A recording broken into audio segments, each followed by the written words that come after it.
Kitalo nnyo, kitalo ddala. Olunaku olwaleero bannakibiina kya NUP bazuukukidde mawulire ag'entiisa oluvannyuma lw'okukikakasa nti munnakibiina kyabwe era abadde akulira ekiwayi ky'abakadde amanyikiddwa ennyo nga William Byaruhanga afudde.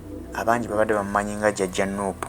Ono ng'afiiridde mu ggwanga erya Amerika mu ddwaliro erimanyiddwa nga Boston Medical Center in USA. Kigambibwa nti ono abadde atawaanyizibwa ekirwadde ekya kansa era nga gye buvuddeko yaddusibwa mu ggwanga lya Uganda n'atwalibwa mu Amerika okwongera okwekebejjebwa ku lumbe olubadde lumutawaanya. Bwe batyo gye baazuulira nti ekirwadde kya kansa kye kibadde kimubala embiriizi era bannayuganda abawangaalira mu kibuga ekyo baamuyamba ne bamulisiivinga era ne babeerawo okubeera nga bamuwa ku bujjanjabi okulaba nga basobola okutaasa obulamu bwe okudda engulu.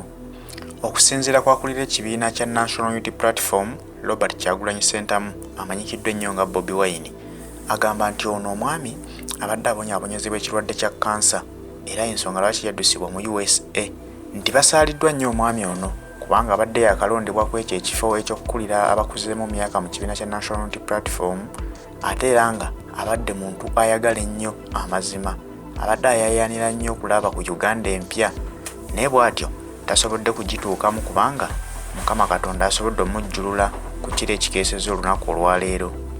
Kyagulanyi Ssentamu asaasidde nnyo abafamire, ab'eŋŋanda, abako awamu n'ab'emikwano gya Muzeeyi Byalugaba n'abagamba asaba Mukama Katonda abagumye mu kaseera akazibu ke bayitamu olwaleero olw'okuviibwako omwagalwa waabwe.